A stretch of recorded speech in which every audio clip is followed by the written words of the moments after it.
Well, that took a while, waiting for it to go live. Hello, everybody. It is October 29, 2024. Well, another day living in tyranny. If you haven't noticed, we're already living it, and I will get to that in a bit. But wow, every day, more and more added to the destroyed category. More homes are still sitting underwater in Florida.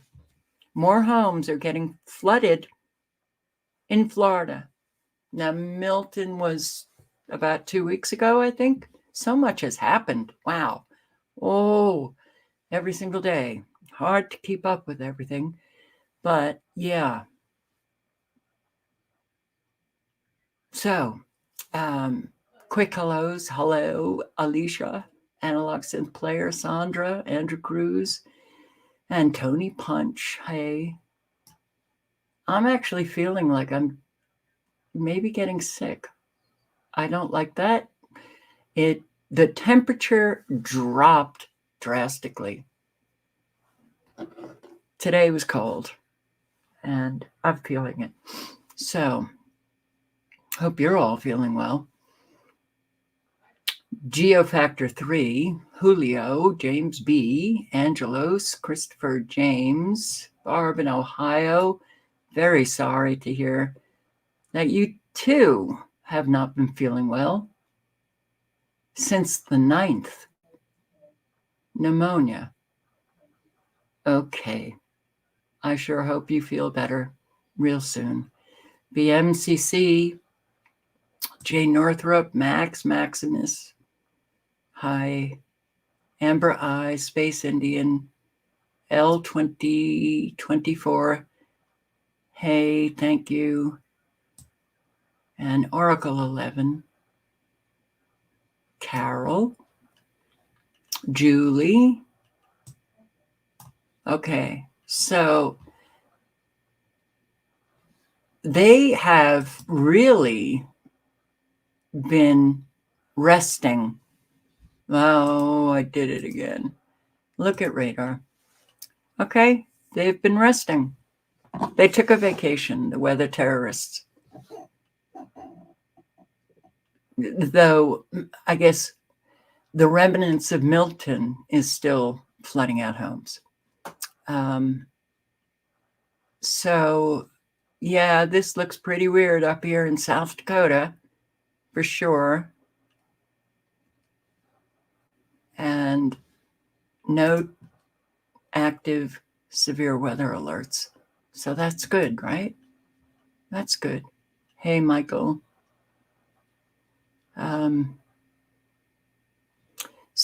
Yeah. Okay. Spain, not so well.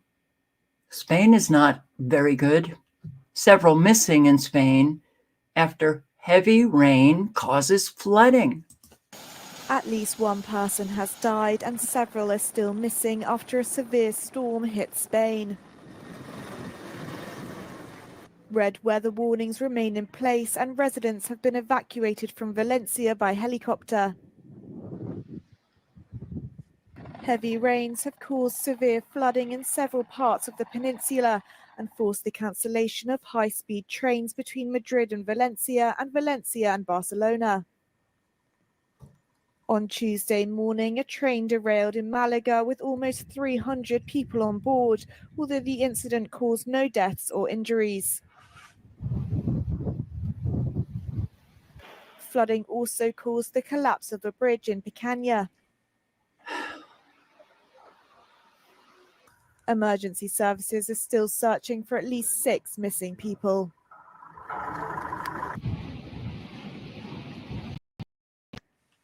Isn't it interesting that we have this kind of flooding happening all over the world? Disasters, weather used as a weapon. Oh, just do the research, please. I'm not talking to you. This is Spain.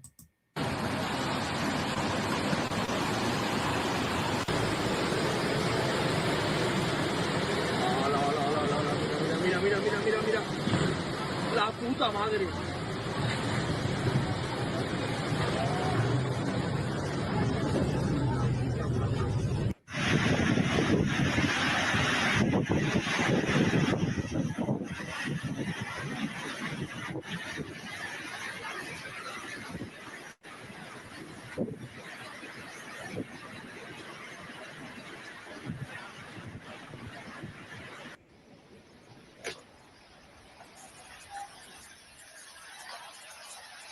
Look at this. Okay.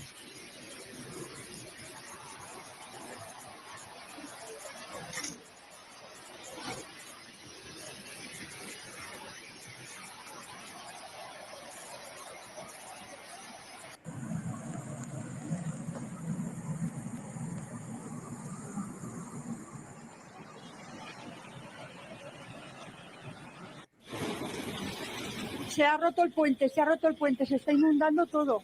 Se nos va a inundar la casa también, me voy para abajo. Mirar todo. Todo inundado.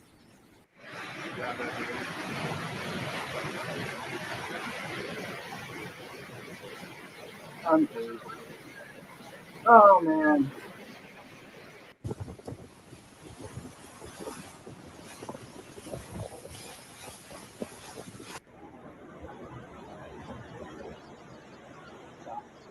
Es que es acojonante. ¿En qué? ¿Lo vamos? Que no nos da. ¿Cómo sí? No nos da. Estamos dentro.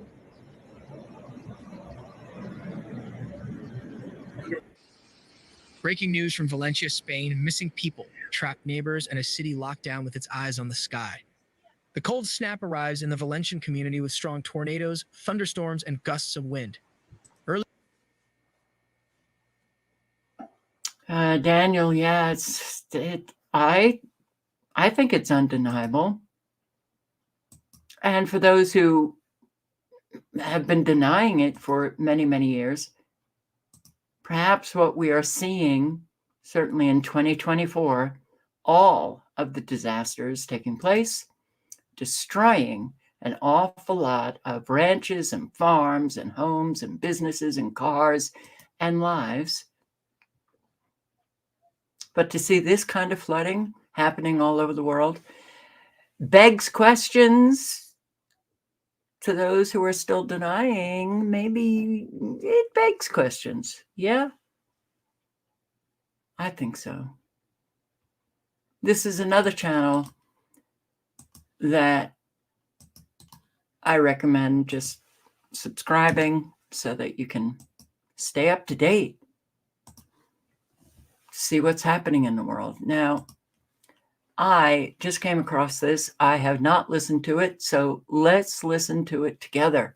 Hurricane Patty. She's gonna come into thin air. Link is in the chat. And if you don't know Into Thin Air, I highly recommend that you check him out and subscribe because he's on it.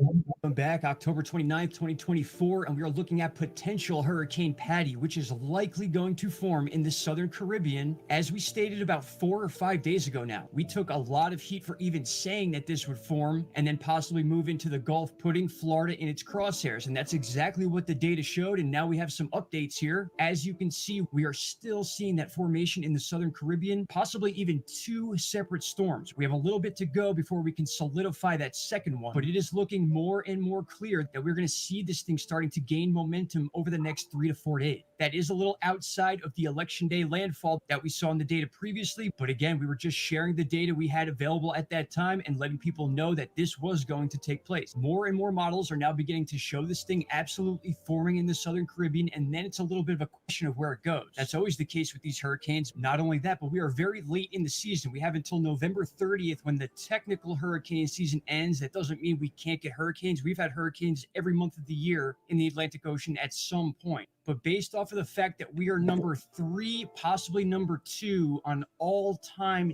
damage sustained from a hurricane season, it is very safe to say that the hurricanes we have had this year were devastating. All right, and very quickly to show you how this progressed, back on the 25th is when I put out multiple posts saying that I believe something in the Caribbean was going to be forming and moving up into the Gulf near Florida. The next day, the 26th, we had nothing on this chart whatsoever, and then the 27th, finally, the National Hurricane Center put something down as a 30% chance of cyclone formation in the exact spot we said, followed the very next day, yesterday, on the 28th, by a 40% chance of cyclone formation. So this is rising slowly, and finally, as you can see in current time, as far as 1:28 p.m. Eastern Standard Time, we are still at that 40 to 60% chance over the next week.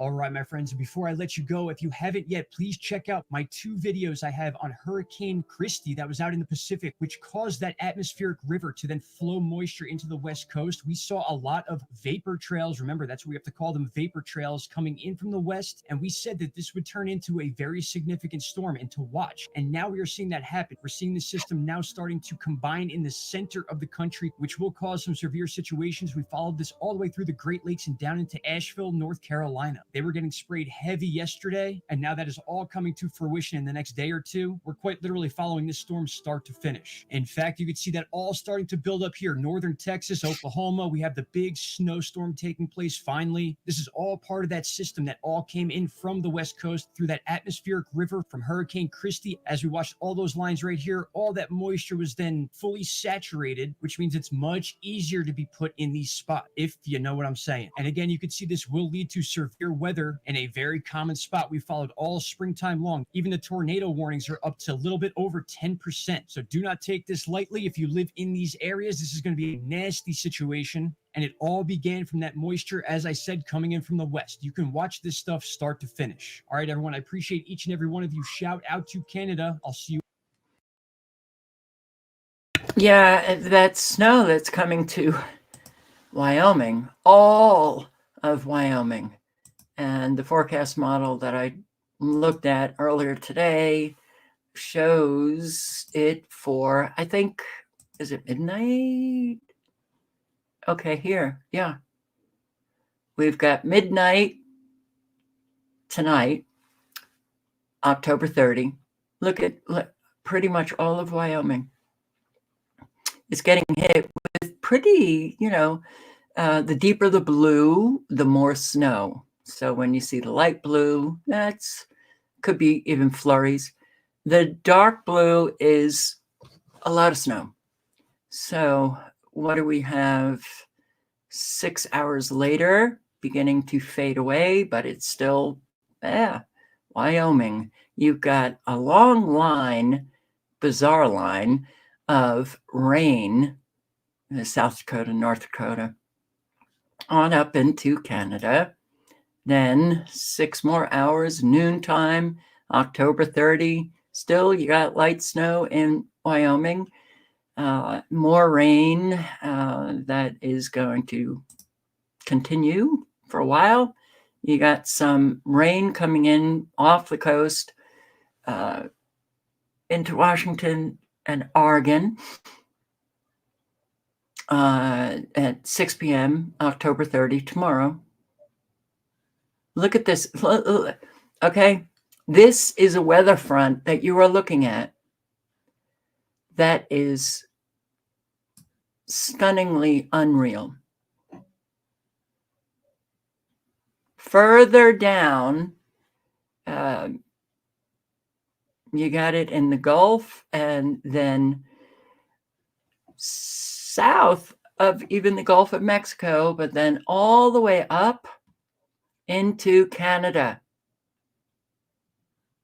Yeah, okay. We did not see these weather fronts until the recent years. But you have heavy rain coming midnight, October 31, Kansas, Nebraska, into Iowa, into Minnesota. Still the rain here in Washington and Oregon, and the very corner of northwest California, along with some snow. But yeah, here we go. You got the severe weather coming. This is Iowa, Illinois.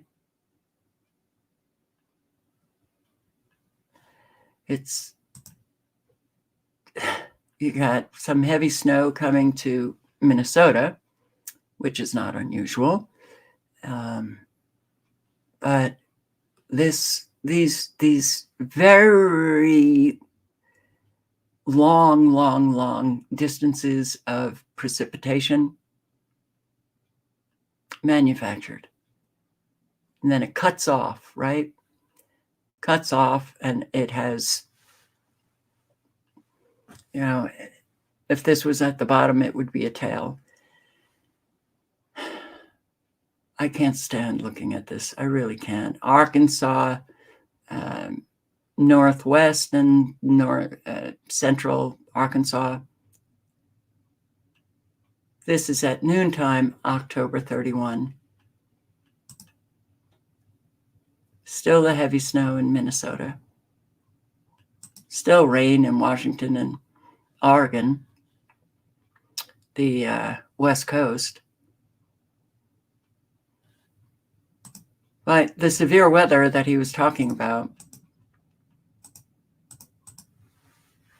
is coming. Right here, Oklahoma, into Kansas and Missouri. This is at 6 p.m. November 2nd. Still lingers in Oklahoma and Missouri. Midnight, November 3rd. But then, yeah, it gets more severe again. Noontime, November 3rd. Kansas, Oklahoma. And then the severity intensifies. Kansas, the southeast corner of Kansas. Once again, Kansas, pretty much in the same exact place, 12 hours later, 6 a.m., November 4, also into Missouri. And that's heading on out of Missouri at noon, November 4, into Illinois. So I will post the link. You don't have to be a studied, meteorologist to check out these forecasts. And I will say the forecast changes a lot. So, but to, just, okay, so what might be coming up next week? Well, check out the forecast model for your area. And, the green is rain, the yellow is more rain, the red, you can pretty much, even the yellow can be severe weather. And just know that severe weather, it's not just about a lot of rain. You could have large hail. You could have tornadic activity. You could have flash flooding. You could have many things, straight line winds, high winds. And that is, pretty much our weather today. Very rare do we get to see just a day of rain. Just rain, just a wee bit of rain. No. So thank you, Into Thin Air, for staying on it. The link is in the chat again. And Florida, here we go. Homes are still sitting in water. It's been nearly 3 weeks since Hurricane Milton struck Florida, and some residents along the Withlacoochee River still can't go home. News Channel 8's Alessandra Young is live from the Riverdale community with the very latest. We can see that water behind you, Alessandra. Yes, Stacy, residents here are trying to lean on one another to get through this time. And, you know, after weeks, we can see there are still homes that are completely surrounded by the water. People have poured their blood, sweat, and tears into their homes along the Withlacoochee River. Some houses are a total loss and have to be gutted. And it's heartbreaking, just totally heartbreaking. And we still have people underwater. It doesn't smell very nice. There's some dead fish and, you know, lingering things in the water, even though it is subsiding. So that's good. Neighbors like Jennifer Kern and Sherilyn Chambers say they're doing all they can to help. Share, giving out food. I'm ready with, you know, plug in if you want to plug in your power, water, whatever. So we're just trying to keep everybody together and help our neighbors so they can come back and restart their lives again here in their own homes. Just try to be here because this is going to take a lot of rebuilding. It's just been emotional and a lot of devastation, as you can see, as I said in our first interview. It was just one hit after another and another. People who live in the area say they're going to need money from insurance and FEMA to move forward. I don't want us to be forgotten. And to a point, I kind of feel we have.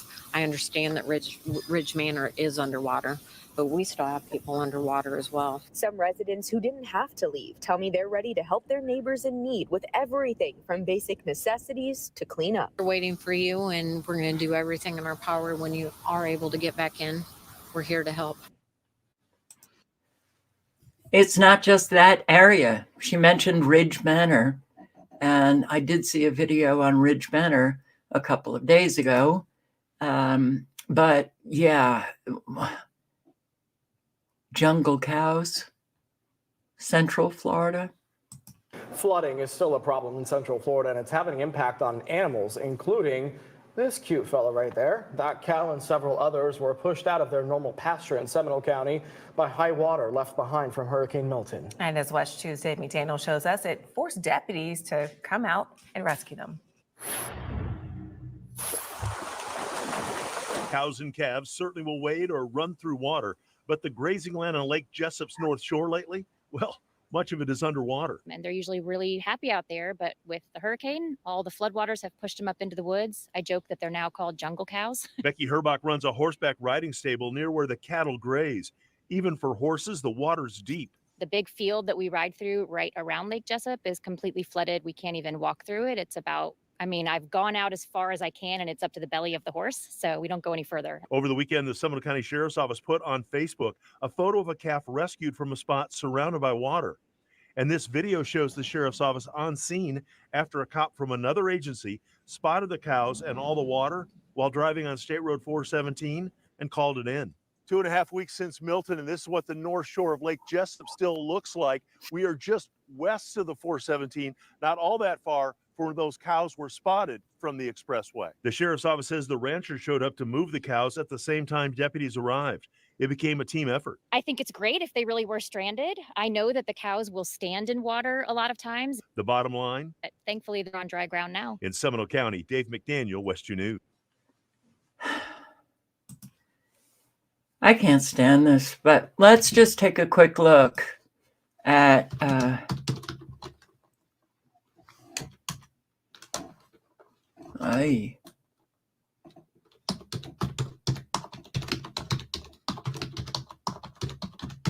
see where it is now.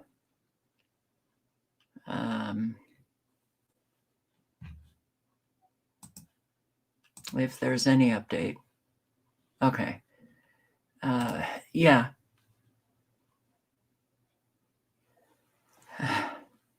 You can bet that a house that sits in water for weeks, that's not, you can't salvage that. It is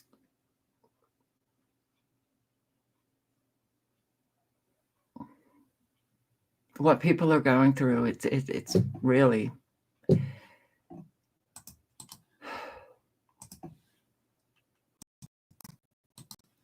and there's a lot of areas that need volunteers to come in and help.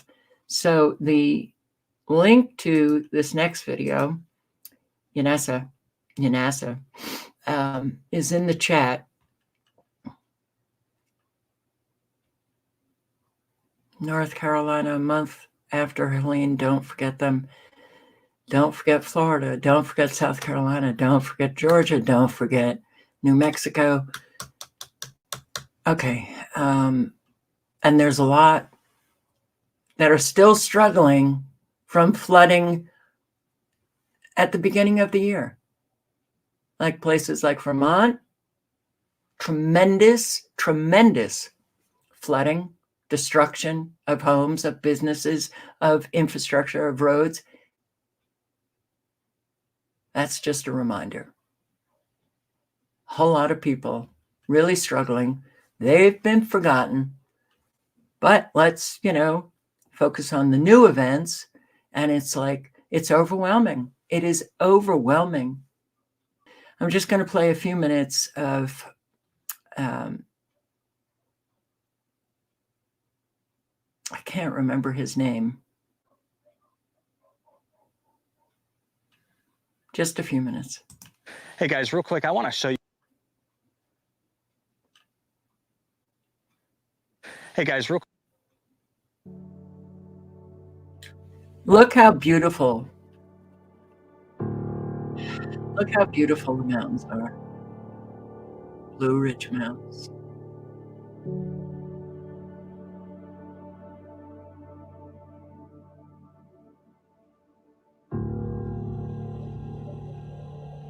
And then you get to places that, well, might have been beautiful.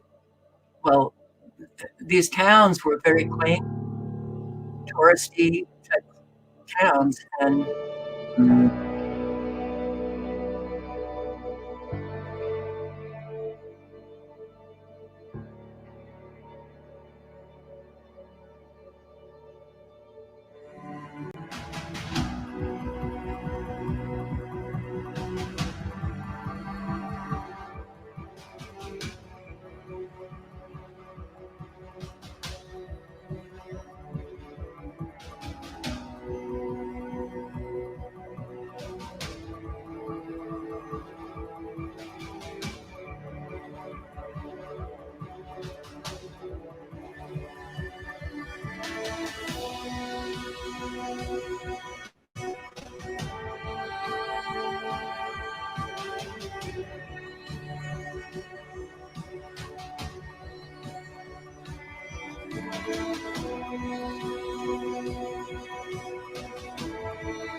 so as you can see, there's still quite a lot of destruction, and all of the furniture out on the roads are still needing to be picked up. But I do want to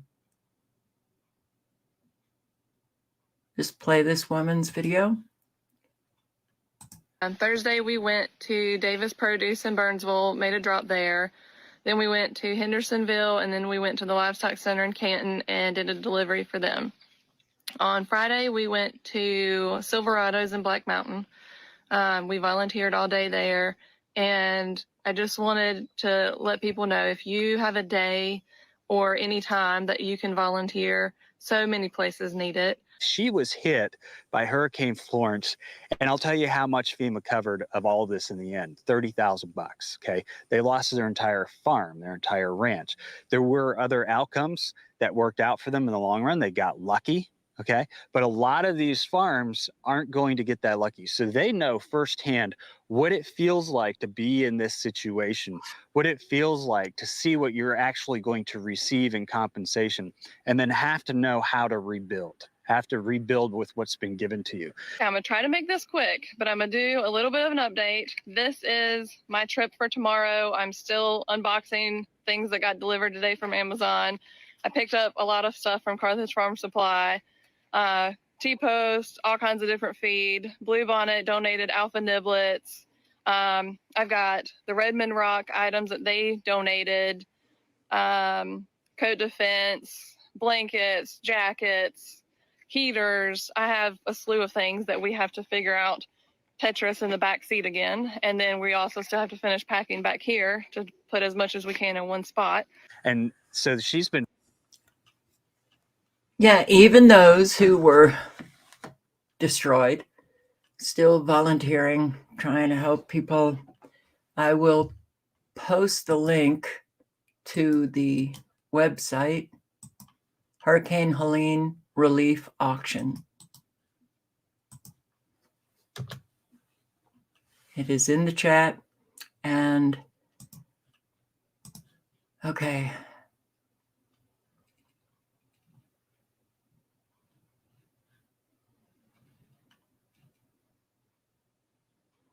Come over here and donate. You know, even $5, if everybody donated, you know, pitch in, help out. Boone, North Carolina. Look at this. Really quickly, we were trying to evacuate, holding children up over our heads. Nobody thought it would come here. Nobody thought it would be so close to home. This is my hometown. I was born and raised here.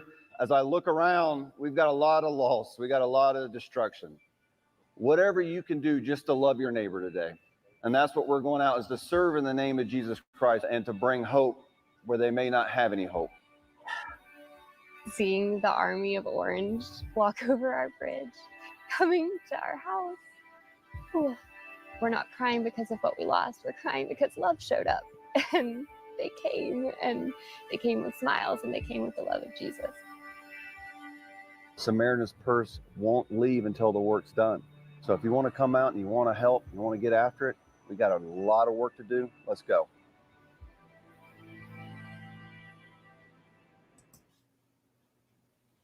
Yes.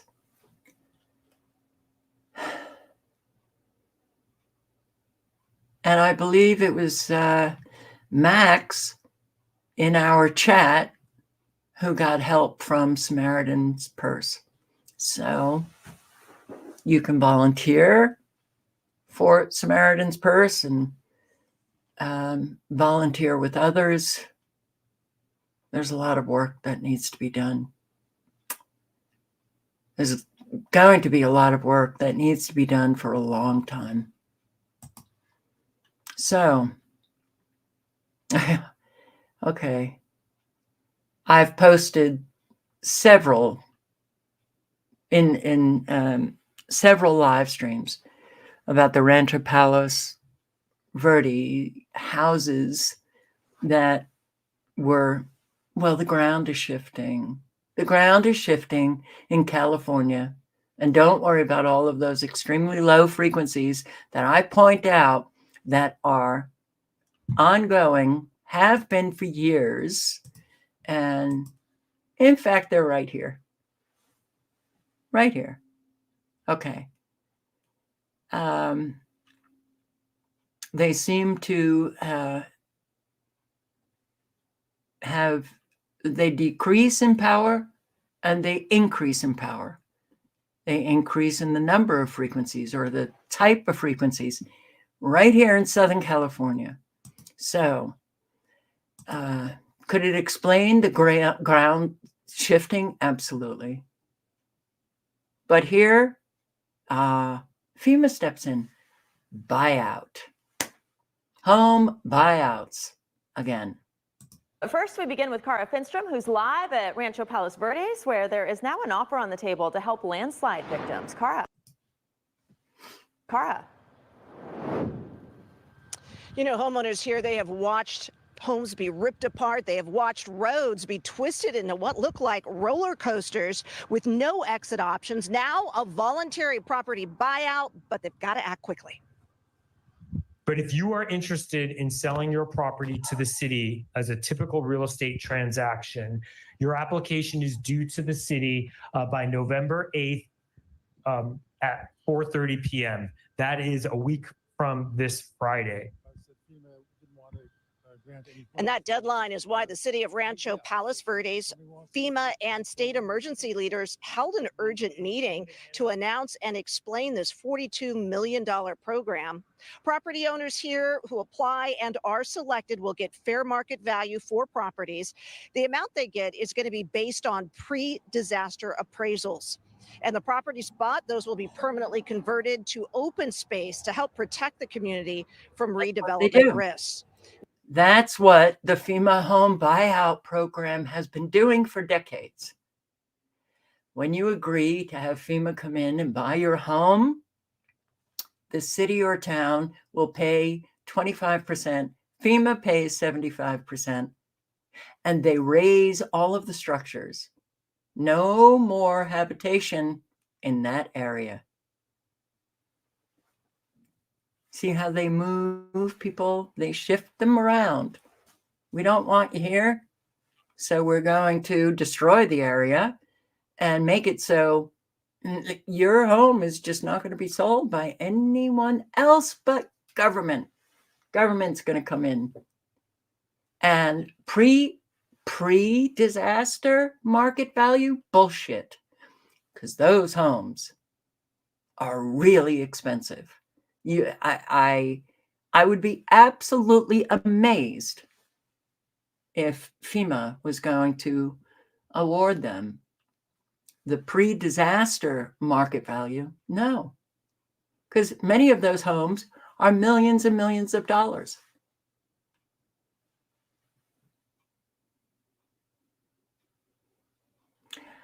I don't like how successful they are, and that we can't seem to get anywhere with people about what is really taking place.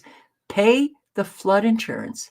Okay, I find this very interesting because it might have been just a week ago that I included in live a broadcast of many people who were being denied the flood insurance from Citizens, which is the state insurance company, state meaning Florida.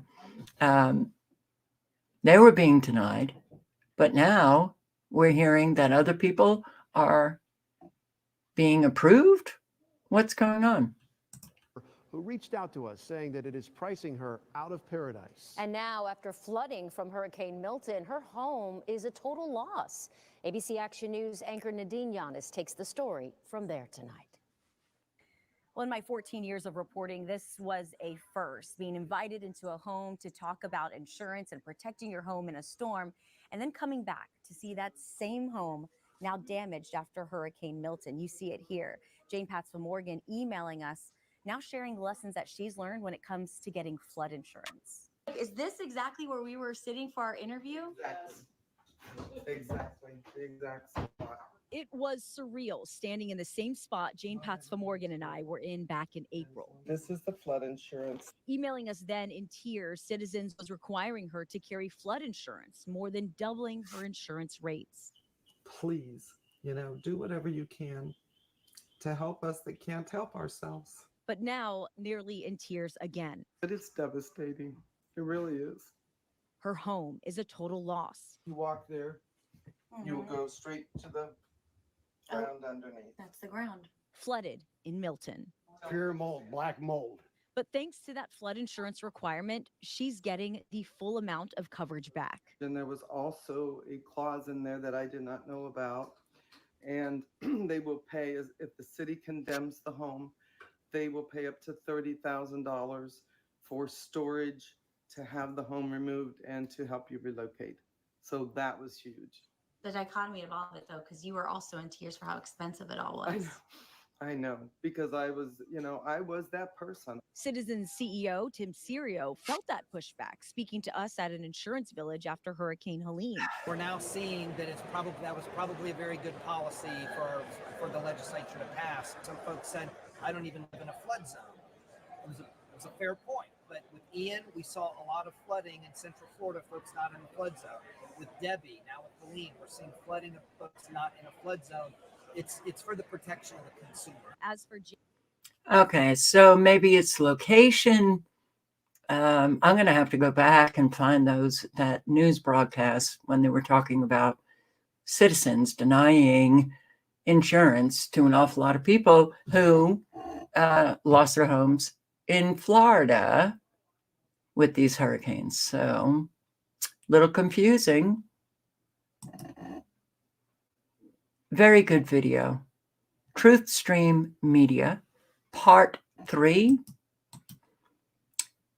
When I say very good video, I mean not just that it's put together very well, as we know Truth Stream Media does.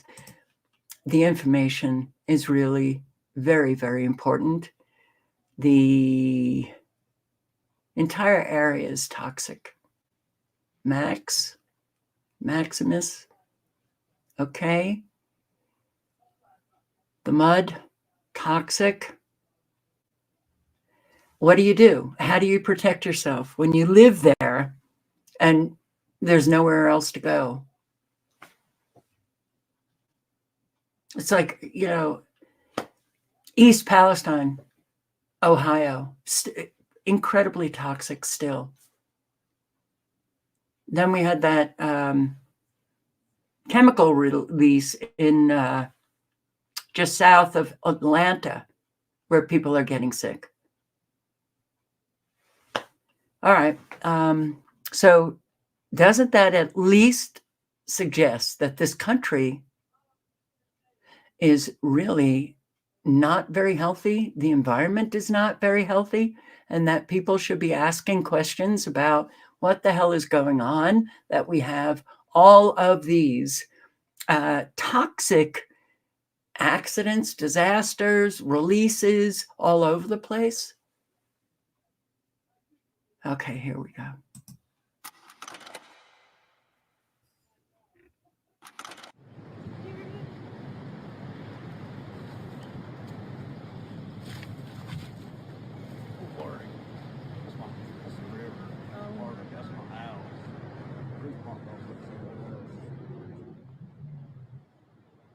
Buck Thrillkill, a retired service member from Fayetteville, has been in Creston for more than a week, helping clean up efforts. Debris, trees, everything, and it's under the water.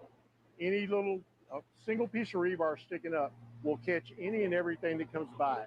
He and other volunteers in canoes, excavators, and waders have been pulling out items blocking waterways. Those things are redirecting water in new directions. The springtime, when it thaws, all of this flooding is going to happen all over again. The locals know it. The third part of this report is going to be a little different, as it concerns something that goes far beyond a hurricane flooding the mountains of western North Carolina and eastern Tennessee. But I just wanted to say up front that it's already starting to dip below freezing temperatures there, and there are people who are sleeping outside of their destroyed homes in tents right now. We have been getting messages from people who are extremely concerned about the toxicity of the water and mud that has now moved through western North Carolina and eastern Tennessee. But they don't have water to do the cleanup process with. So they're moving mud by hand. They're picking up equipment. They've been warned that some of what's inside may in fact even be toxic. So they're doing the best they have with some of the supplies they have.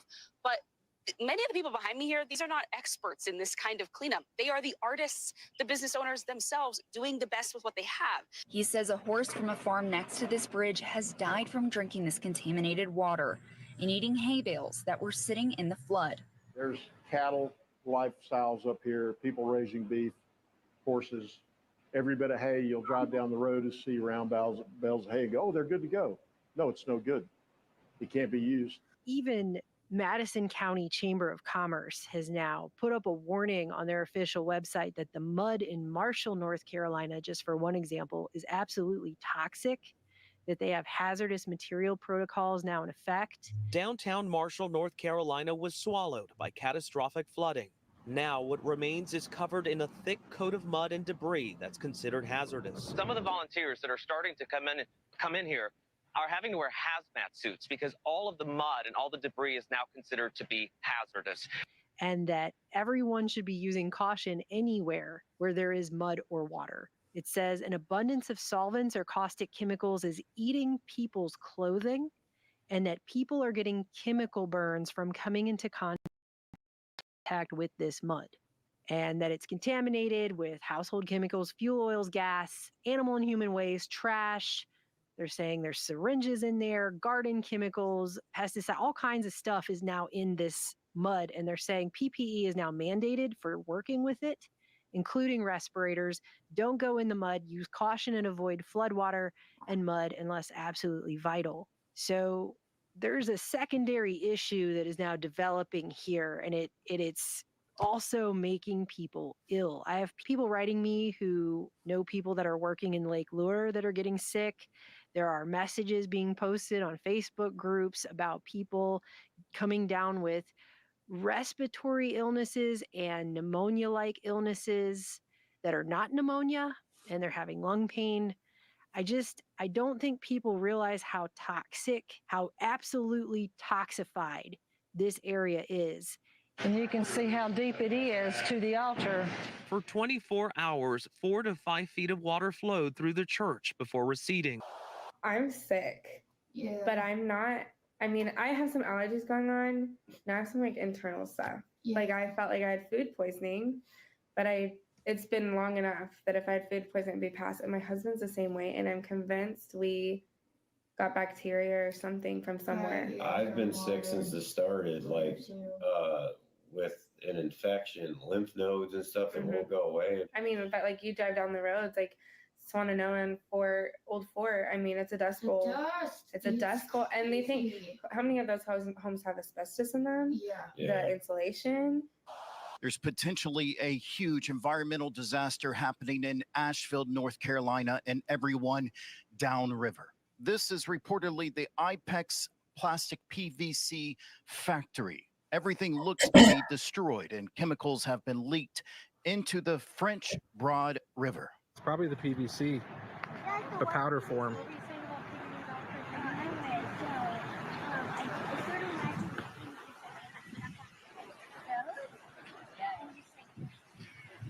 This is the only disaster I've ever worked, and I've been doing this since Hurricane Katrina. It's the only one I've ever worked that the federal government is actively working against recovery. This one, completely different. They're actively working against the recovery process, which tells me they've got something to hide. And Bear from the internet, he's from Grindstone Ministries. They were one of the links I put for people to donate in the pinned comment under this series of videos. He did an interview with Billy Bond, who's a permaculture guy, just a couple of days ago. And I think everybody just needs to hear what this man is saying about what is going on with this mud in this area. And I believe that they do have something to hide, because we're already getting reports, firsthand reports of cadaver dogs that are dying, that we're walking through these areas, especially in your neck of the woods, walking through the silt, walking through the muck, even going through decon afterwards, being decontaminated. I've got reports, one guy had 10 dogs there, and 4 of his dogs are already dead, and the other 6 are dying. Got another woman, firsthand account, that was rescuing horses, was leading horses through the muck and the mud and the river. And the horses are so incredibly sick that they started doing blood tests on the horses. And the tests that have been coming back are, in their words, literally off the charts. They've never seen anything like this before. Citizens, the last report I got in your area was 50 to 60 people in Western North Carolina that are already inexplicably sick. And by inexplicably, I mean, they don't know what's wrong with them. And the reason for that is all kinds of shit has washed into that river. Literal human feces from septic tanks that were ruptured, wastewater treatment plants, thousands of cadavers, even though the official reporting is that it's only 213 dead. Well, that conflicts with one coroner that I personally spoke with that had 1,200 people in reefer trailers. Then you've got dead animals, NFS, Nuclear Fuel Services, that lost, the official reporting is they lost training barrels. Well, we spoke to the former training manager at NFS who said, nope, those aren't training barrels, those are live barrels. Wow. And officially the number was, well, it's just 1 live barrel. Then it was 5 live barrels. And it was a semi-load, 250 55-gallon drums. And we know because the semi was found and documented under 10 foot of mud. So you've got nuclear fuel or waste fuels. You also have the facility at NFS. They said they lost a pole barn in the flooding. They didn't. They lost a 10,000 square foot decontamination unit and all the contaminated parts and all the decontamination equipment washed into the river. And you've got a PVC plant. You've got multiple concrete plants, all of which washed into the river. There are hundreds of homes that should be condemned. And I'm not for the government condemning people's homes. These people do not need to be mucking out their homes. They don't need to be pulling out the insulation and the drywall down to bare studs and airing it out and starting over again, because the silt is deadly. The silt will kill you. And FEMA has been slow rolling this, and in conjunction with local and state emergency management has been slow rolling the announcement that, hey, the silt will kill you, because they want to cover up what will likely be a massive conglomeration of giant lawsuits. So I need to interject here because I just think some of the stories that are coming out right now in the wake of this hurricane are so odd. Like immediately they're telling everyone everything is fine. And I don't know how they could really know that. Case in point, you heard him talk about nuclear fuel services. Nuclear Fuel Services is a company that sits basically 0.2 miles away from the Nolichucky River. It's like right there in Erwin, Tennessee, on the river. It's a major supplier of fuel for the U.S. Navy's nuclear-powered fleet, and it has been since the 1960s. However, back in 2021, they received a $57.5 million grant to reprocess weapons-grade uranium into nuclear reactor fuel. So that's what's been going on right there on the Nolichucky River in Erwin, Tennessee for several years now. And apparently 13 days ago, somebody in the r/radiation subreddit posted this picture of a barrel reportedly found in the French Broad River in Asheville, North Carolina. And the barrel says B&W Y12 LLC, Oak Ridge, Tennessee, radioactive material on it. And so a week ago, you have this story coming out of WBIR TV Knoxville. No, this barrel reportedly found in an Asheville river did not contain radioactive waste. Although at one time, it technically actually did, just not supposedly at the time that it went into this river. So what this debunking story claims is that, yes, this actually is a barrel that originated in the Y12 National Security Complex in the Oak Ridge, Tennessee facilities that process uranium. And yes, some of these barrels did end up in Erwin at Nuclear Fuel Services. And yes, they were kept in a warehouse off-site that was actually heavily damaged in the floods, resulting in some NFS property being carried away by floodwater, but it's just empty, clean containers and training equipment and protective equipment. And even though it says fissile radioactive material on this barrel's empty and clean. And so it's fine. It's basically what it says. It's basically this, yes, but no, it's fine. Everything's fine. Don't worry about it. And I just think it's interesting how quickly they were saying everything is totally fine with this facility. So the timeline on this storm in Western North Carolina and Eastern Tennessee is that it moved inland, degenerated into a post-tropical cyclone over Tennessee on September 27th.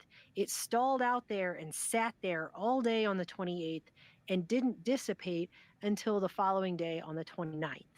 But somehow, by 5:25 p.m. on Saturday the 28th, while the storm is still stalled out over Tennessee for the rest of that day and part of the next day before it dissipated, on that day, Nuclear Fuel Services, located right next to the Nolichucky River, is already telling everyone their nuclear materials are safe, it's all safe, following the flooding that was presumably still ongoing at that time. You see what I'm saying? You see why that comes off as just a little bit odd? It is. Doesn't it? It's changed forever, so it's not going to go back to how it was. And I did a little digging, and this area on record had numerous EPA Superfund sites in it. Okay. Yeah. I look, even if you don't watch it, will you just circulate it, please? When you circulate it, you never know, where it's going to go, who is going to be able to view it, and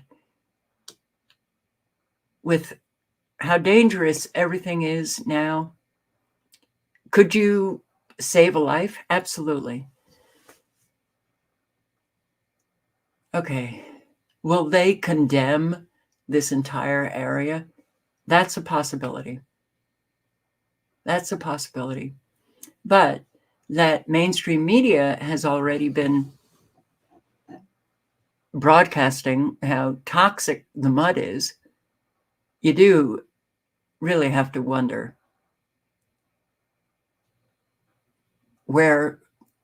how this is going to unfold. And of course, we know it never unfolds in the favor of the people, who have been destroyed already, their homes, their businesses, loved ones died, farms and ranches and livestock and horses. And okay, so that's Babe that I have to let in. It's just it's overwhelming. It is overwhelming. And I have to say, for the people who live there, my heart goes out to you. So, now, okay, where did it go? Hang on for 1 sec. Okay, Sweet Pea, I hear you. I didn't know you were out there. I thought you were outside. Okay. No, not right now, honey. I seem to be missing a video, which might be on this end. Yes. Okay. So,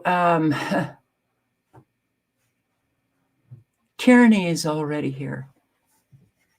These exercises that we see going on, 2 in like the last week, another one yesterday, these drills going on in Washington, D.C. I frankly agree this is definitely a scenario that could be taking place. But let's listen. I just came across this video and Nick Thomas TV. Let's just listen to a few minutes, but I will post the link and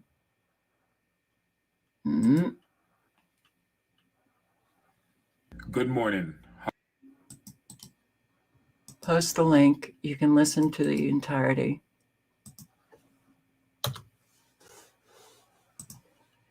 A whole lot's going on. Yeah. How are you guys doing this morning? Interesting topic I have to talk about here. A nuclear evacuation drill was run. They ran a nuclear evacuation drill last night at the Capitol. Yes, the White House. Now, when this drill was done, folks, no one was there. Congress is in recess, so everyone is at home. So the drill was for Congress and also the president and vice president. But keep in mind, no one was there. They used 2 helicopters were used. The military was used. Guys, there's video of this all over the internet right now. This happened last night. Now, this is tied in with what I've been saying for I don't know how long here on this platform. The seismic activity, the changing of Earth, and what's really happening. I know what's coming. I did post a video I posted on Facebook, Twitter. The only place that flag it is TikTok. The DoD new protocol, they flag it. Man, I get TikTok. It's a sensitive platform. What happened last night at the White House is tied to the DoD protocol. So, my friends on TikTok, I did post it. They start flagging it on Facebook. Yeah, I'm sorry, they're flagging it on Facebook too. I had to get rid of it. It's tied into that, guys, where it talks about the military will basically be used against the people for. Just realize that when you're, watching all of these agendas, they're all connected. They're all connected. Nothing is happening in isolation. Okay. Whatever they need to be accomplished. Folks, what they did last night, it's a preparation for what's coming. It's going to happen again. Now, this time when the evacuation happened, I do believe martial law will be activated. Yeah. Yes, I said it. And when will that come about? Trump wins the presidency, soon after declares martial law because of whatever scenario they want to pull off. And the left side, the blue side will come out and attack and see, he is a dictator. See, he is Hitler. All right. You can listen to more. There's another 6 minutes of his take on that drill, the exercise. But JWTV also posted a video. It's begun. Military and police choppers landing at U.S. Capitol now. Police choppers on the ground. This is what we've been talking about. We're going to get straight into this clip real quick with you right now. Hey guys, I am back in Washington after Parents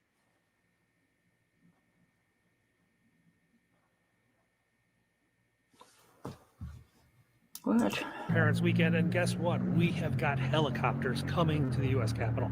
Probably Blackhawks, probably in the next 20 minutes or so, and I think they're going to land. Let's go check this out. It should be kind of cool. So over there you see all the fire trucks from the DC Foam Task Force. They're set up to cover any arrival. They moved the ambulances over here too. I guess that's a sign we're going to have aircraft actually landing. I don't think we're over there. Okay, guys, we're at the Library of Congress. We're expecting 12 helicopters to come in flights of 4. This should be pretty cool. They're going to land right over there. 2 on the House side, 2 on the Senate. And then they're going to evac some people, and then another set of 4 will come in. It should be pretty neat. To the northeast of you at 1,300 there in Zone 7 and Zone 2. Now, it's going to be some very important comments we're going to put on the screen. This is Penguin 6. He put it out. First one coming is an eagle, he says. We're going to analyze some of this footage, and then we're going to go to what the official statement of what's happening is being said, because apparently nobody knows what this is. Somebody says, I was an air traffic controller in DC area back when the Pentagon had a heliport. He said, as far as he knows, this is completely not normal. Look at this down here on the ground. All right, so let's go to that real quick, and then we'll give you a little bit audio in just a second. So as we look here, you can see a couple cops in their uniform. If you look right there, you see this one person with light, orange material on, looking like he's a member of Congress or something like that. Let's go back into the video clip though.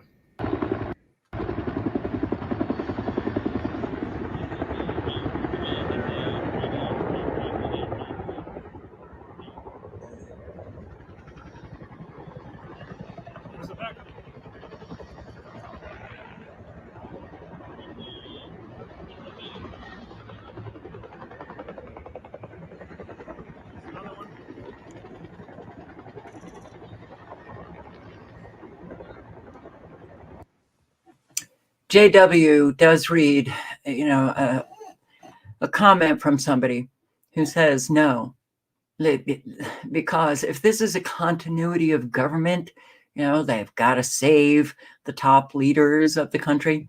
They're not going to be coming outside.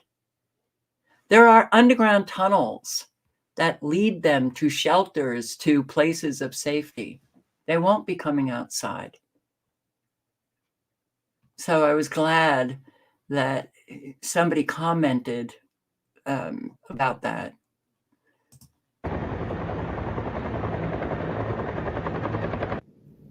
Somebody says, I heard an EBS test on the radio several different times today. Did any of you guys hear EBS test? And then they had this like other area where this video doesn't show it, but more people was getting images and clips, and we got some more of that coming up inside this video. Remember what the lawmakers just told us they was looking at a couple weeks back. Let's look at this really quick. This is another section right here of the area where you can see like these cars set up. They got the gates right there. And what is those things in the background back there? Maybe some tall like light post, or maybe some type of cell towers or something like that. The link is in the chat. You can watch. When the Department of Defense makes public their directive authorizing military to use lethal force against American citizens, and then coupled with everything else that you're seeing, you know that our country is gone. It's gone. And they have an awful lot of plans for us. When they come out and make public these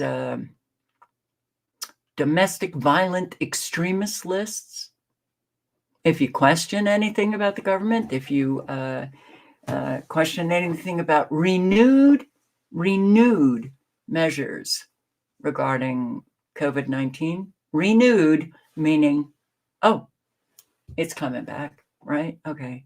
Or renewed measures about any kind of pandemic, critical of the open border, all of that, that means that you're a domestic violent extremist. You know you're not living in a free country. You are living in a tyranny. It's happening. It's been ongoing. The tyrannical structures have been put in place, and I sometimes feel like, am I the only one who sees this? And then I'll come across somebody who also sees it. Yeah. So it is unfortunate that we are, let's just say, up Schitt's Creek without a paddle, because that is actually where we are. And I do want to, I unfortunately cannot bulk up my windows and tabs anymore, because I guess my computer is not happy with that. So I'm just going to play off a bookmark file tonight, meaning tonight. Many videos here, but we're going to start with Kuwait. Okay. The entire world will have a CBDC for tracking purposes. Kuwait suspends services to thousands for failing to submit biometric data. Oh boy. Kuwait forced over 1 million citizens to hand over their biometric data in one of the most extreme pushes for digital ID. The deadline was September 30. The consequences for those who didn't turn it over, October 1, those consequences were announced by the Ministry of Interior. Those who failed to submit their data would be prohibited from all electronic services such as withdrawals, transfers, account transfers. One cannot even withdraw cash. Around 35,000 people have been blocked out of their bank accounts and are unable to view their balance even.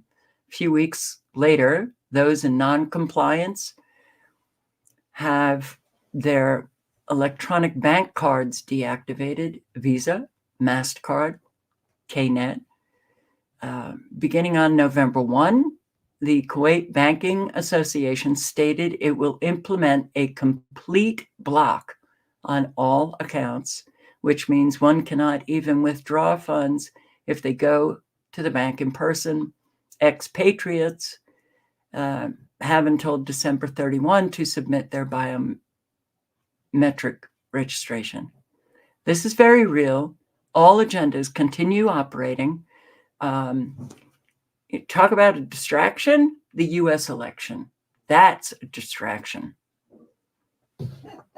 But we have still Agenda 2030. We still have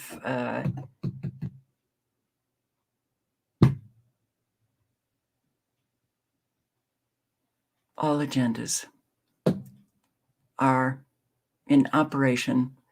Some are speeding on down the road. So, and what is, I for my subscribers in the UK, yeah, I've been noticing how many people are being picked up and jailed for their free speech. Okay. Because they're essentially, they're going against the official narrative. Is that enough to jail somebody? Do you think? You think this is a free country as well? All Western societies have the tyrannical, tentacles in them, only getting tighter and tighter. And sometimes I'm just stunned by hearing myself say that. Okay. So we had Yorkshire Rose picked up. Now she's a big anti-migrant activist, posting on a whole lot of the hotels and motels that are, and going around to them to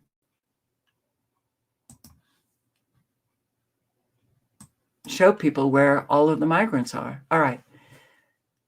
She was jailed.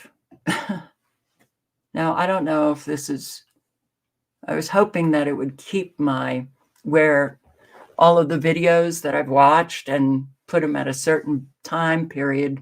That's where I wanted to start it, but it's not going to work that way. Let's just see what she has to say. Quarters in Normanton in West Yorkshire. I'm here today to clear my name and pick up property that was taken off me in a recent arrest. As some of you will already know, I was unlawfully arrested by West Yorkshire Police on the 7th of August. I was arrested by 5 police officers at my home address. I was then held in custody for 36 hours. 36 hours in a cell, treated like a terrorist. The police, when they arrested me, they had no evidence on me. No evidence apart from having a large social media following. as people know who's followed me for quite a long time now, my work is always professional, and I never ever incite racial hatred online. And that is what West Yorkshire Police arrested me for on the 7th of August. I will post the link and you can listen to more of her experience being treated as a terrorist. She's not the only one. A whole lot are getting arrested, treated like terrorists. Now we have that going on as well. Throughout the years, we've seen it happen in the United States, not on the scale that it is happening in the UK right now. It's not good. Not good at all. Bernie, who I follow on Twitter, what did she write here? It's an update. We'll listen to what she has to say. But anyway, I've been thinking about what to do now. This comes after she posted a video that you'll listen to. I mean, what do you do when your reputation has been completely destroyed by the press and the trolls? Should I just be cowed and shut up? Should I have learned my lesson and keep my opinions to myself? For a while, I floated, worried, confused, deeply upset, with no real idea about what would come next. And then slowly the hate mail was replaced by support mail, strangers sending beautiful cards, friends rallying around, and unexpectedly, people who rarely agree with me began to email. And they all said the same thing: don't stop. I have gradually started to post again, yes, frightened, but when you have nothing left to lose except your voice, it becomes even more important and even more precious. I realized that they were still trying to take that final thing away from me through my fear. I decided not to be afraid. Bernie. And has quite a large following, I believe, 65,000, nearly 66 followers. Okay. She doesn't go along with the official narrative in any agenda. That was enough to pick her up.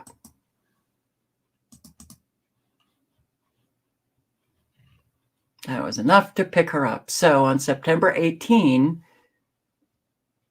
she posted this video. My name is Bernadette Spoffworth. Most of you just know me as Bernie. Firstly, thank you for all of your messages, and I'm so sorry I haven't responded or replied to any of you, but I couldn't. I would have been locked up in a cell again for breaching bail conditions if I had. But I want to let you know, though, that on the 5th of September, the police issued what's called an NFA, and that means no further action and no charges, because I hadn't done anything illegal. My supposed crime, according to many journalists and social media activists, was a post on X that they incorrectly claimed I had made up, and which they decided was the cause of the riots in Southport and all across the country.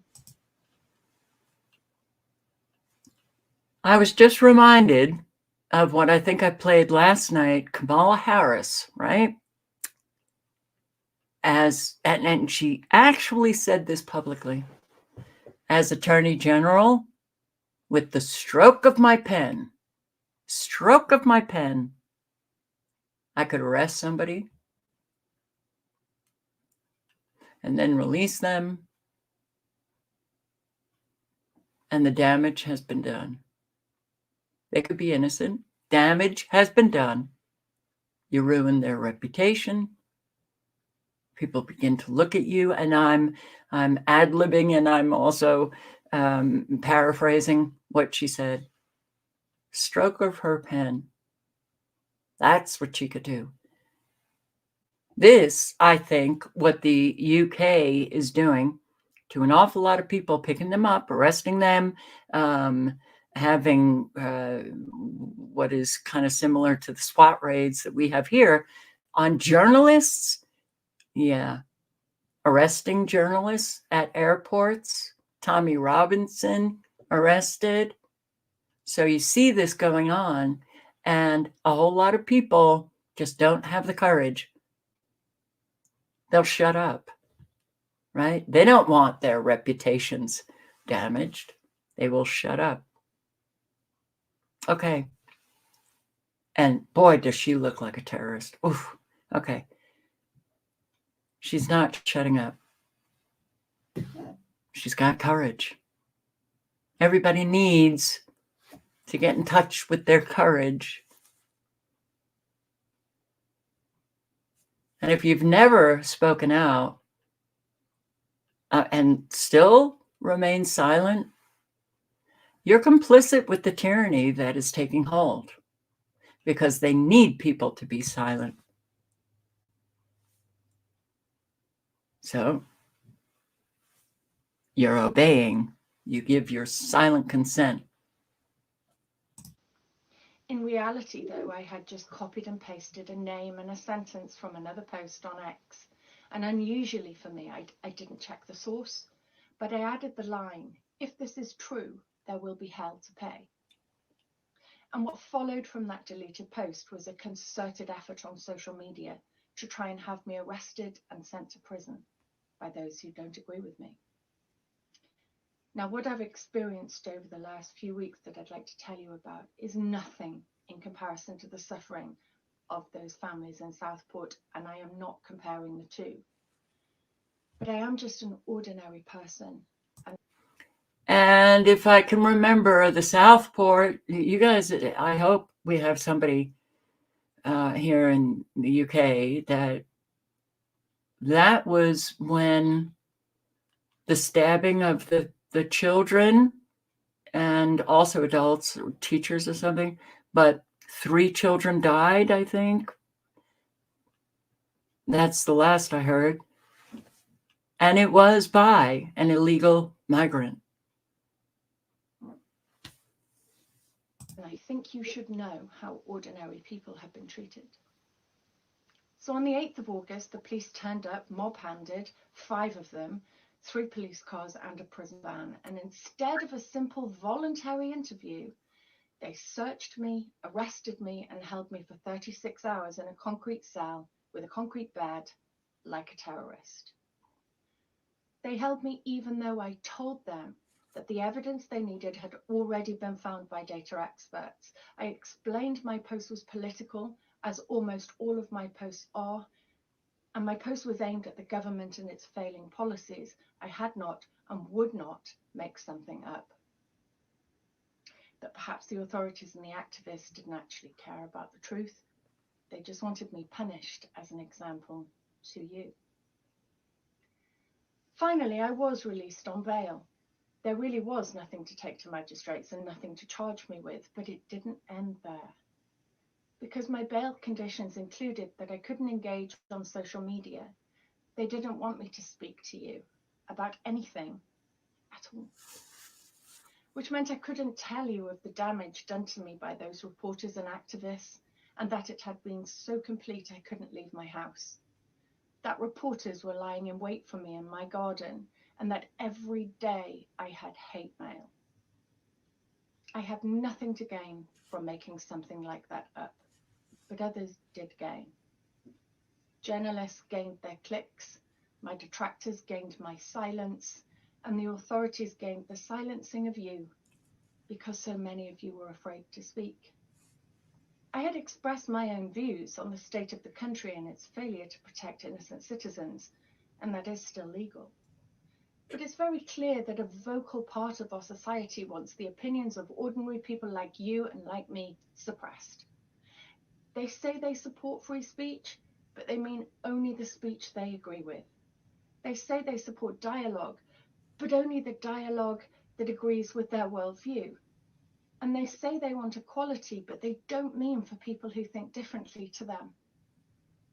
Now, I deleted that post because I found out it was incorrect. Keir Starmer said just a few years ago that if people make social media posts in error and then delete them, that should be the end of the matter. But it seems that's no longer the case. It seems like it's been decided it's better to stop questioning. It's easier to ban dissent, and that way you can stop the public spreading unapproved news amongst ourselves. And many people still believe that if they allow the government to micromanage their lives and be their single source of truth, then things will be okay. Until one day they don't agree with their government and they find it isn't okay because they can't speak of it. Without free speech, there is no democracy. And without democracy, there really is only tyranny. And to be treated as a criminal when you know you are innocent by the authorities, journalists, and activists is terrifying and reputationally devastating. The process is the punishment, and it will silence millions.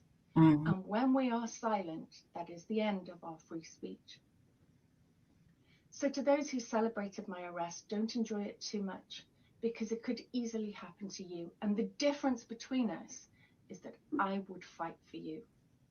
And for all those who stood up for me and did fight for me, thank you. You held my line, even as I couldn't. Thank you. My name. I like her. I have a lot of respect for her. Well, I've seen it prior to she being arrested. Others, journalists, have their houses raided, and the bail conditions are very strict in silencing the person who is targeted. And when I came across Bernie, I was like, are you flipping kidding me? Yorkshire Rose, I was like, are you kidding? These are not people who are terrorists. These are not people who incite any kind of racial hatred or violence or nothing. Nothing. I mean, you can tell by this woman's manner, right? Okay, this is going on. It's not going to stop. Unfortunately, this needs the entire population of the UK coming after their law enforcement and government and putting an end to this. Repeal the legislation, all of the hate legislation that the UK has passed, along with Canada as well. So I have more respect for her because now I really see her courage.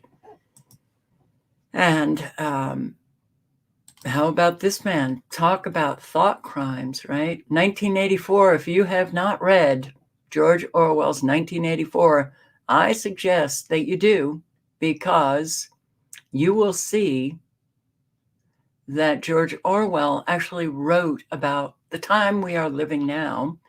And, well, in Bernie's case, it was something that she retweeted. It wasn't even her tweet on Twitter.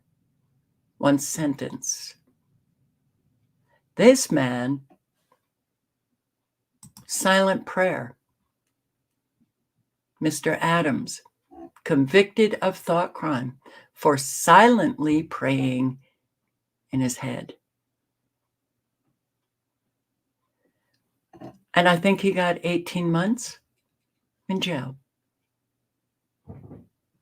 How is it that every Brit cannot see, every Scot and the Irish who are also connected to the UK, how is it that you cannot see what's happening here? This is tyranny. You do not live in a free country at all. Not at all. And with so many people in Western countries afraid to speak now, they got us. Hello, we've just received the verdict from the judge in the case of Adam Smith Connor. She has found Adam guilty for his silent prayers. This is a shocking verdict. Adam, what would you like to say on receiving this verdict? Well, I just want to thank everyone for the support over the last 2 years. since I was first accused of this thought crime on the 24th of November, 2022. Psalm 22 verse 10 says, "When my father and mother forsake me, then the Lord will take care of me." I served our great nation for 20 years as an Army reservist. I continue to serve my local community as a physiotherapist and a church volunteer. I never imagined that the nation I love and has been so good to me in the past could turn on me for doing nothing more than offer up a prayer for my deceased son. I felt like my government had forsaken me, but the Lord has taken care of me, surrounded me with prayer, and provided me with an excellent legal team with ADF UK. I want to thank everyone who's been praying for justice in this court case. I've received messages of support from across Britain, America, Italy, and even in Bethlehem, the birthplace of Christ. I'm extremely saddened that the judge has found me guilty.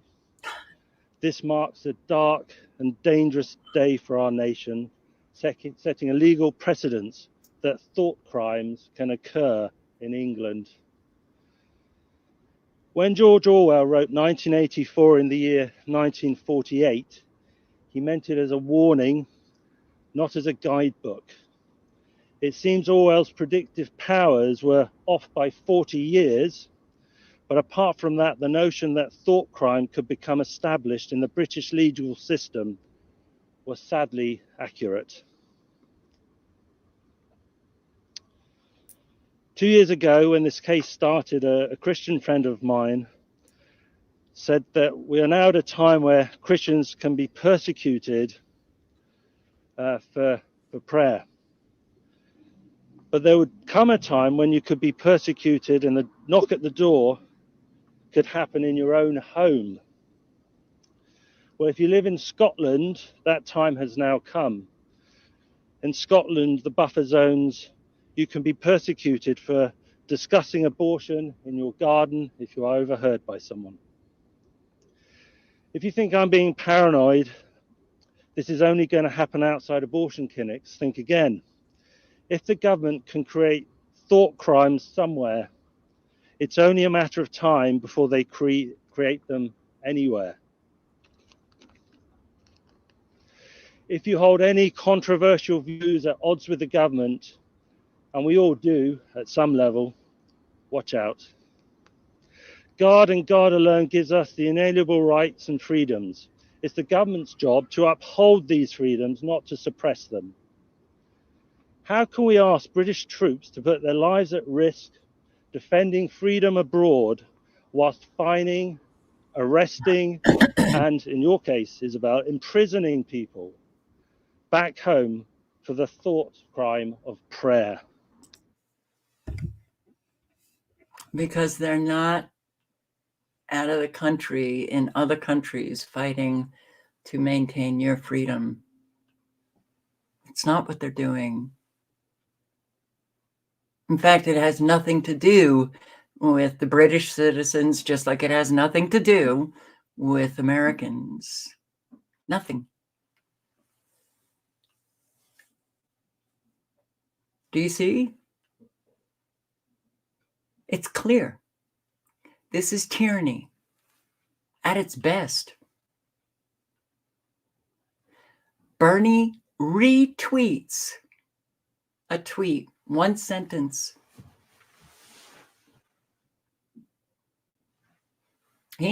Silent prayer. Okay. And you don't have to be Christian. He said it, afterwards. Just go against the government and voila, that's enough.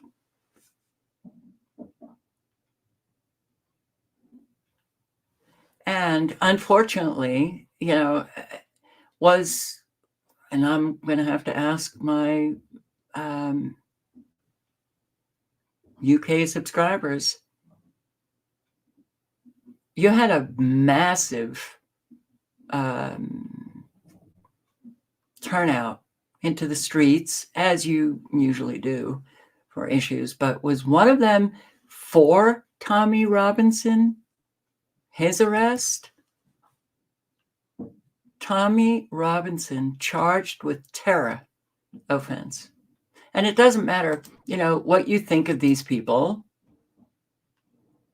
whether you like them, whether you don't, none of that matters.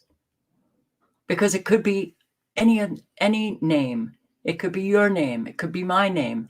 Tommy Robinson charged with terror offense after failing to provide phone password.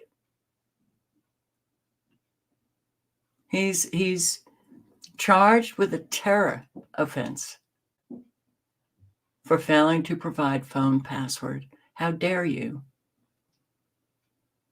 The right-wing figure attended Folkestone police station where he was charged under Schedule 7 of the Terrorism Act. This is pretty extreme. Very extreme, right? Yeah. Anybody can see that, right?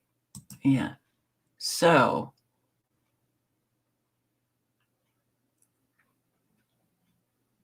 and did this come out?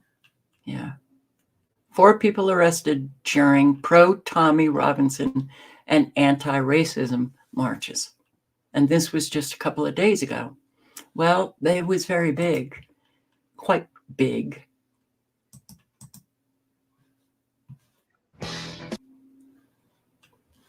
The October 26th London protest highlighted concerns over immigration, freedom of speech, and government policies. Protesters rallied against globalist influences and two-tier policing, especially after Tommy Robinson's arrest, calling it a stand for UK sovereignty. Counter-protests from anti-racism groups led to a heavy police presence to maintain order amid growing public frustration over frequent disruptions in London.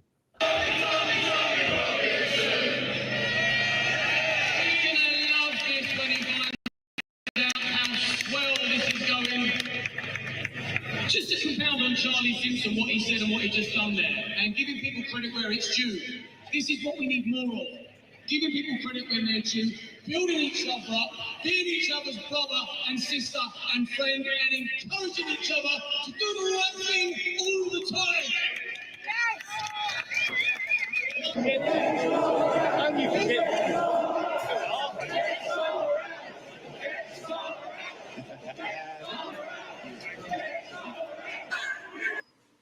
I'll post the link, but there are many videos on YouTube about that protest, and there it is.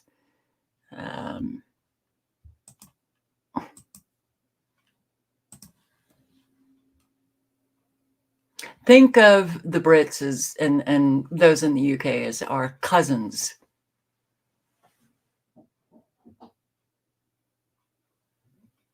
And if you think that it's not happening here, perhaps you want to believe that. I don't know. It makes you feel more comfortable about our country, because throughout the years, people have been picked up. Right. Okay. It's the scale of this in the UK now that everybody should be concerned. Everyone. Right?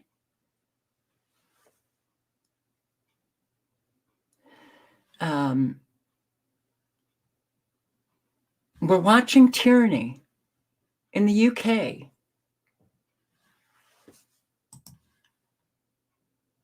Home of London journalists raided by counter-terrorism police.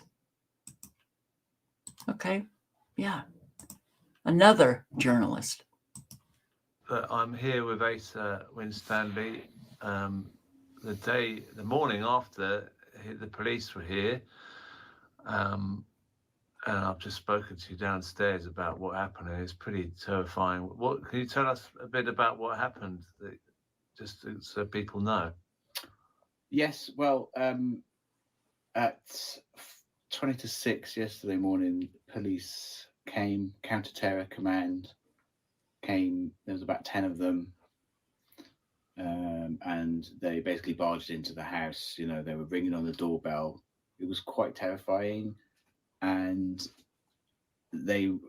all in all, they were here for about 3 hours, and they took away all of my devices that I use for my work as a journalist, and they made it very clear that they knew what my profession was, they knew who I was, and this was in regards to social media posts that I'd made.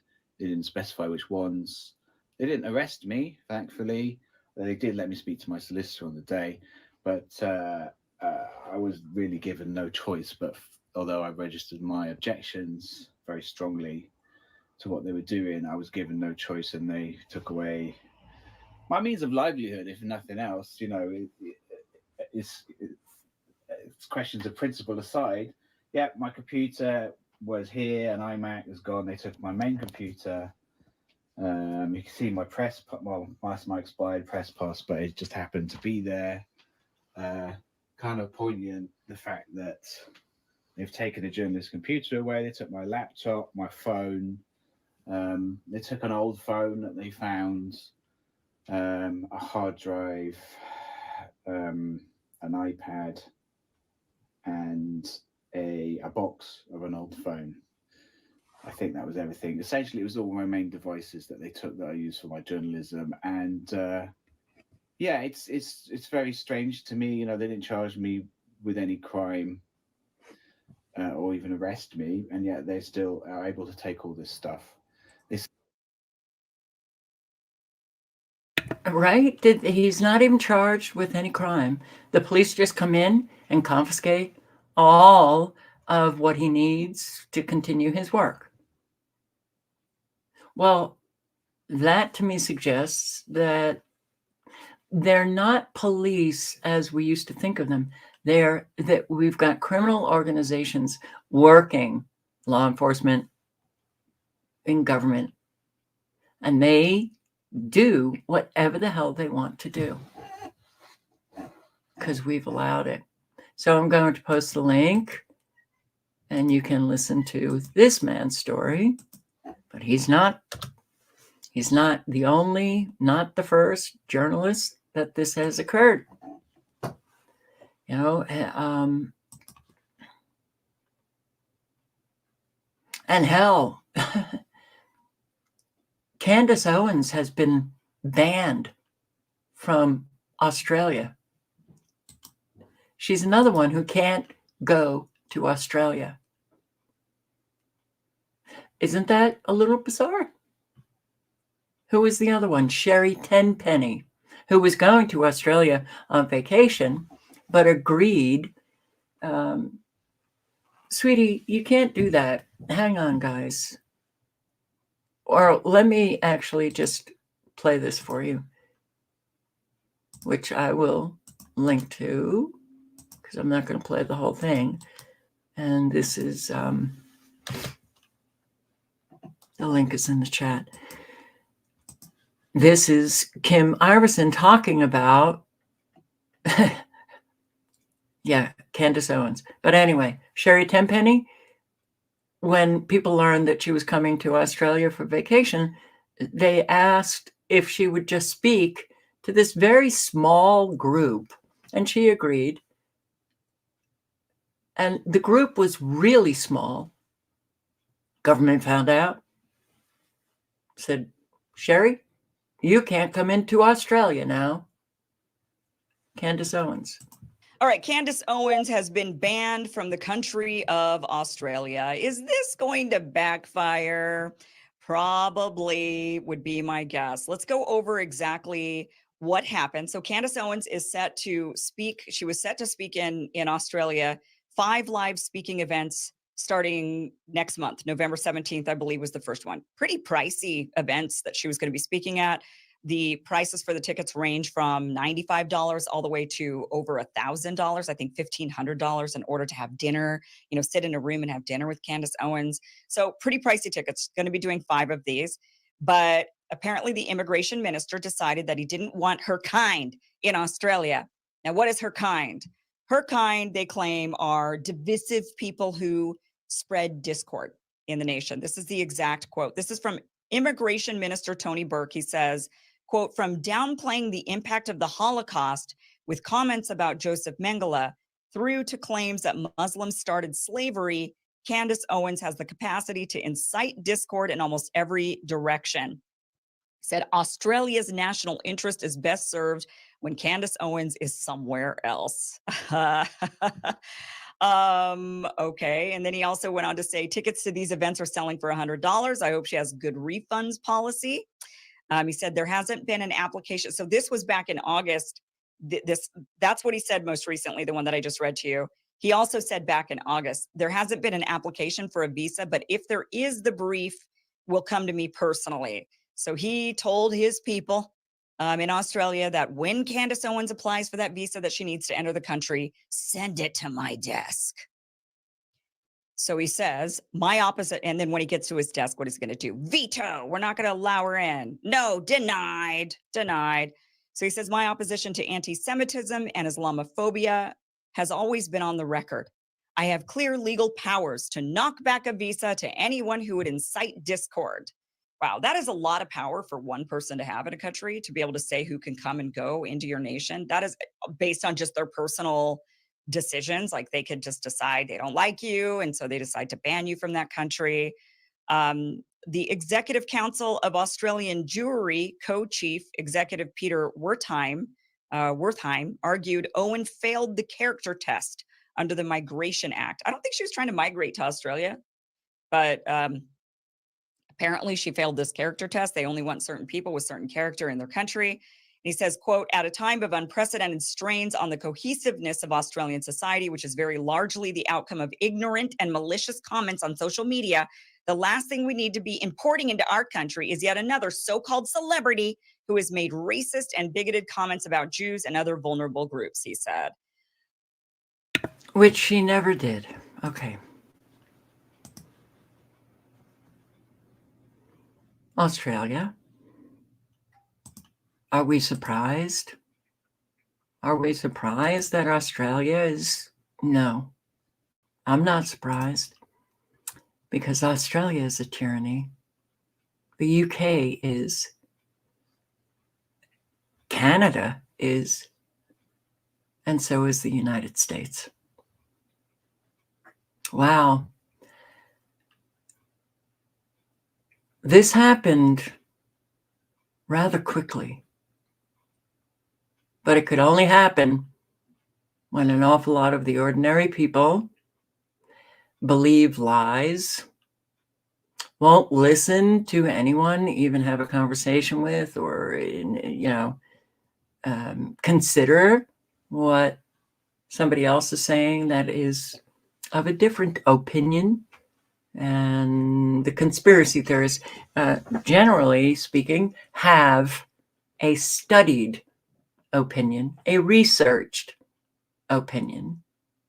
Those who just call them names, it's like they're airheads. There's nothing in their head except mainstream media and government officials. So it's here. I do see an awful lot of people who are saying that if you don't get out, especially with this election, and vote for Trump, then, you have nothing to say when you're living in a tyranny. It is one. And once tyrannies take hold, it's very difficult to reverse the tide. So here we are.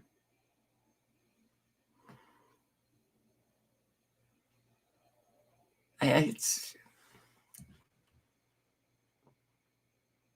guess I will always feel shocked and not shocked at the same time. Shocked, and that comes from my mindset when I was young. Not shocked comes from having watched this unfold, especially after 9/11. And knowing, that if ordinary people can't get it together, forget about it.